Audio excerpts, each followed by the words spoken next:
Hello friends, இன்றைக்கி கொத்தமல்லி சட்னி வைக்க போகிறோம். வாங்க பார்க்கலாம். அதுக்கு தேவையான பொருட்கள்: பச்சை மிளகாய், இஞ்சி, பூண்டு, புளி, தேங்காய், கருவேப்பிலை, கொத்தமல்லி, வெங்காயம், தக்காளி, கடவுள் பருப்பு, உப்பு, கொஞ்சம் பெருங்காயம். வாங்க எப்படி செய்யலாம்னு பார்க்கலாம். கடாயை வச்சுக்குவோம்.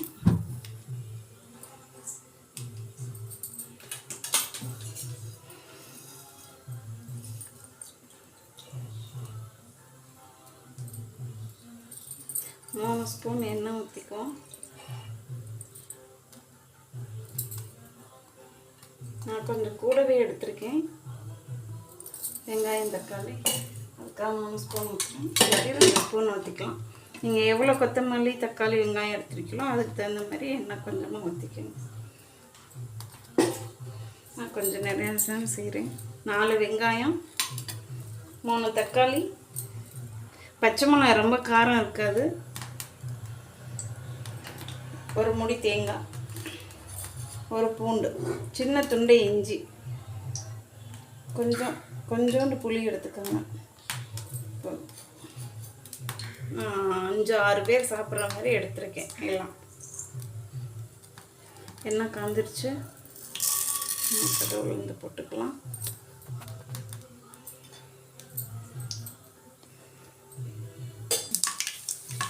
நான் கடலெண்ணெய் தான் யூஸ் பண்ணுவேன். பொரிஞ்சிருச்சு, நல்லா கலந்துருச்சு உளுந்து.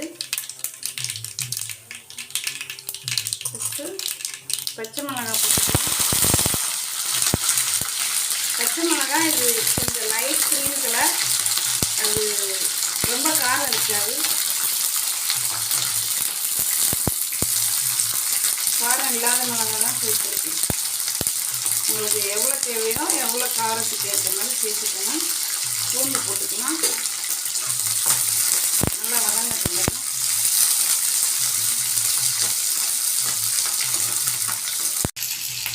என்னடா இவ்வளோ பச்சை மிளகாய் சேர்த்துருக்கான்னு நினைக்காதீங்க ஃப்ரெண்ட்ஸ். இது காரம் இல்லாத மிளகாய், அதனால் சேர்த்துருக்கேன். நாங்கள் கூட ரொம்ப காரம்லாம் சாப்பிட மாட்டோம், நார்மல் தான். இஞ்சி போட்டுக்கலாம்.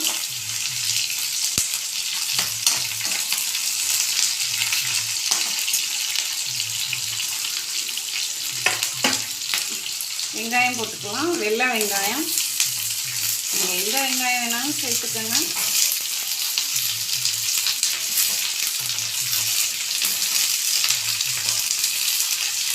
ஒரு கட்டு கொத்தமல்லி எடுத்துக்கிட்டேன்.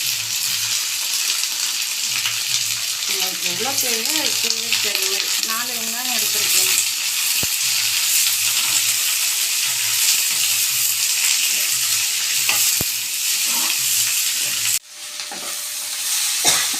வெங்காயம் நல்லா வதங்கிடுச்சு.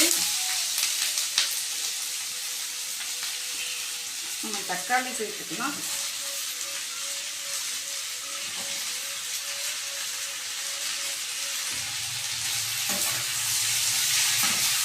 தக்காளி சேர்த்துட்டு உப்பு கூட சேர்த்துக்கலாம். உப்பு சேர்த்தா சீக்கிரம் வதங்கிடும் வெங்காயம், தக்காளி.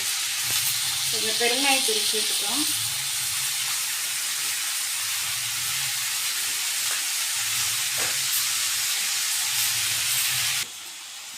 தக்காளி நல்லா வதங்கிடுச்சு. கருவேப்பிலை சும்மா 5-6 கொத்து வச்சுருக்கேன். அதோட புளியும் போட்டுக்கலாம். கொத்தமல்லி ஒரு கட்டு, அதுவும் சேர்த்துக்கலாம்.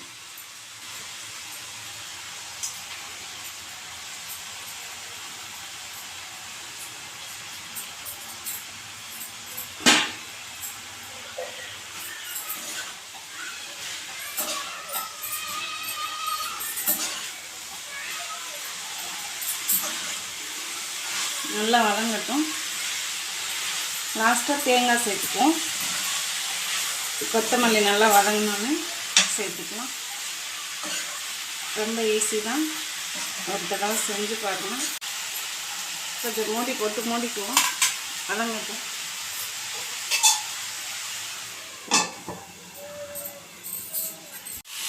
கொத்தமல்லி நல்லா வதங்கிடுச்சு. நம்ம தேங்காய் சேர்த்துக்குவோம்.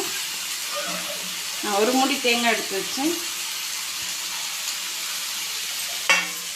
சேர்த்து நல்லா வதக்கிடும். வதக்கிட்டு ஆற வச்சு அரைச்சிக்குவோம். இட்லி, தோசை, சப்பாத்தி எல்லாத்துக்கும் தொட்டுக்கலாம். ஒரு 5 நிமிஷம் வதங்கிடுச்சுன்னா ஆற வச்சு அரைச்சி எடுத்துக்குவோம்.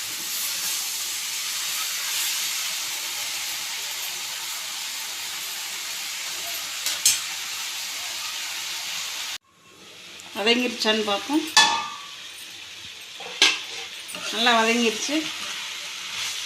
ஸ்டவ்வை ஆஃப் பண்ணிவிட்டு ஆற வச்சு நம்ம அரைச்சி எடுத்துப்போம்.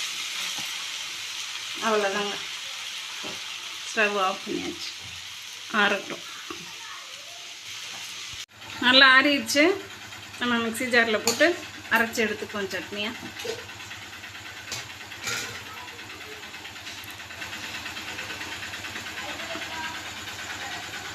எல்லாம் அரைச்சி எடுத்தாச்சு. சட்னி பார்த்துக்கலாம். கிண்ணத்துக்கு மாற்றிக்குவோம்.